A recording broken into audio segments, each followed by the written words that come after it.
ഇന്ന് നമുക്ക് വളരെ എളുപ്പത്തിൽ തയ്യാറാക്കാൻ പറ്റുന്ന നമ്മുടെ സ്വന്തം ഉള്ളിവട തയ്യാറാക്കാം. സാധാരണ തയ്യാറാക്കുന്ന പോലെയല്ല, കുറച്ച് വ്യത്യസ്തമായിട്ടാണ് കേട്ടോ ഇത് തയ്യാറാക്കുന്നത്. മുട്ടയൊക്കെ ചേർത്തിട്ട് ഒരു ഡിഫറെൻറ്റ് ടേസ്റ്റാണ് കേട്ടോ ഈ ഒരു ഉള്ളിവടക്ക്. അപ്പോൾ നിങ്ങൾക്ക് എല്ലാവർക്കും ഇഷ്ടമാകുമെന്ന് കരുതുന്നു. എല്ലാവരും ഇതിനെ ട്രൈ ചെയ്ത് നോക്കി ഫീഡ്ബാക്ക് അറിയിക്കാം. അതുപോലെ നിങ്ങൾ ആദ്യമായിട്ടാണ് എൻ്റെ ചാനൽ കാണുന്നതെങ്കിൽ പ്ലീസ് ഒന്ന് സബ്സ്ക്രൈബ് ചെയ്യണേ. ആ കുഞ്ഞ് ബെല്ലൈക്കനൊന്ന് ക്ലിക്ക് ചെയ്യൂ, എങ്കിൽ ഓൾ എന്ന ഓപ്ഷൻ വരും. അതും കൂടി ഒന്ന് ക്ലിക്ക് ചെയ്യുമ്പോൾ ഞാനിടുന്ന പുതിയ വീഡിയോസിൻ്റെ നോട്ടിഫിക്കേഷൻ നിങ്ങൾക്ക് കൃത്യമായിട്ട് കിട്ടും. അപ്പോൾ ഈസി ആൻഡ് ടേസ്റ്റി ആയിട്ടുള്ള ഈ ഉള്ളിവട എങ്ങനെ തയ്യാറാക്കുന്നത് നോക്കാം.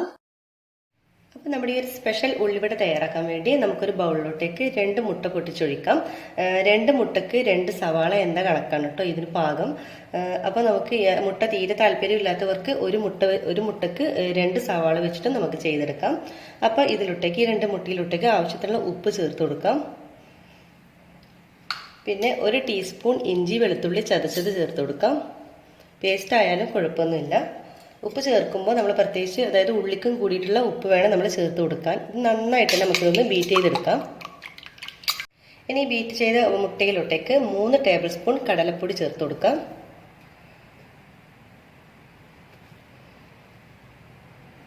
കടലമാവിന് പകരം നിങ്ങൾക്ക് മൈദയും യൂസ് ചെയ്യാൻ കേട്ടോ. ഇത് നന്നായിട്ടൊന്ന് മിക്സ് ചെയ്തെടുക്കണം. നമ്മൾ കട്ടയൊന്നും ഇല്ലാതെ നന്നായിട്ട് ഇതൊന്ന് മിക്സാക്കി എടുക്കാം. നന്നായിട്ട് തന്നെ മിക്സാക്കി എടുത്തിട്ടുണ്ട്. ഇതിലോട്ടേക്ക് നമ്മൾ അരിഞ്ഞു വെച്ചിട്ടുള്ള ഞാൻ വലിയ 2 സവാളയാണ് എടുത്തിട്ടുള്ളത്, നീളത്തിൽ അരിഞ്ഞത്. അത് ഇതിലോട്ടേക്ക് ആഡ് ചെയ്ത് കൊടുക്കാം.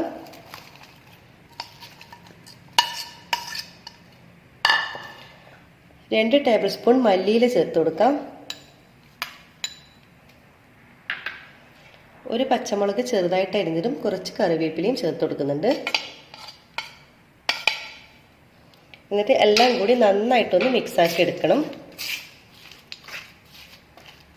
അപ്പോൾ ഇവിടെ നന്നായിട്ട് തന്നെ മിക്സാക്കി എടുത്തിട്ടുണ്ട് കേട്ടോ. ഈ ഒരു രീതിയിലാണ് നമുക്ക് വേണ്ടത്. പിന്നെ നമ്മൾ ഇതിൽ സാധാരണ ചേർക്കുന്ന മുളക് പൊടി അങ്ങനെയുള്ള പൊടികളൊന്നും നമ്മളിതിൽ ചേർത്ത് കൊടുക്കേണ്ട ആവശ്യമില്ല. പിന്നെ ഉപ്പ് പ്രത്യേകം ലാസ്റ്റ് ശ്രദ്ധിക്കണം, ഉപ്പ് അധികമായി പോകരുത്. എന്ന് നമുക്ക് ഫ്രൈ ചെയ്തെടുക്കാം. ഒരു കുഴിയുള്ള പാൻ വെക്കാം. ഞാനിപ്പോൾ ചീനച്ചട്ടിയാണ് വെച്ചിട്ടുള്ളത്. അതിൽ വെളിച്ചെണ്ണ ഒഴിച്ചിട്ടുണ്ട്. എണ്ണ നന്നായിട്ട് ചൂടായിട്ട് വരുമ്പോൾ ഇതിൽ നിന്നും ഓരോ സ്പൂൺ വീതം എടുത്തിട്ട് നമുക്ക് ഇട്ട് കൊടുക്കാം.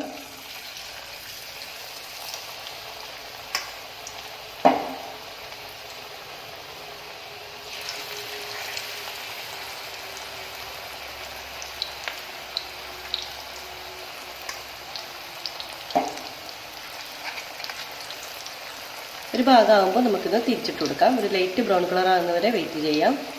ഒരു ഭാഗം ലൈറ്റ് ബ്രൗൺ കളറായി വരുന്നുണ്ട്, നമുക്കത് തിരിച്ചിട്ട് കൊടുക്കാം.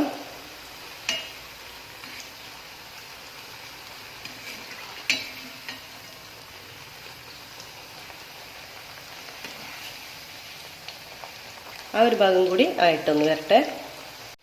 അപ്പോൾ 2 ഭാഗവും ലൈറ്റ് ബ്രൗൺ കളറായി വരുന്നുണ്ട്. നമുക്കിനി ഒരു പ്ലേറ്റിലോട്ടേക്ക് കോരി മാറ്റാം. കണ്ടോ, നല്ല മുട്ടയൊക്കെ ചേർത്ത് കൊടുക്കുന്നത് തന്നെ നല്ല പൊങ്ങി വരും. അപ്പോൾ വളരെ ടേസ്റ്റി ആയിട്ടുള്ള നമ്മുടെ ഉള്ളിവട ഇതേപോലെ ഒന്ന് ഫ്രൈ ചെയ്തെടുത്തിട്ടുണ്ട്. നെക്സ്റ്റ് ഇതേപോലെ തന്നെ എല്ലാം ഫ്രൈ ചെയ്തെടുക്കാം.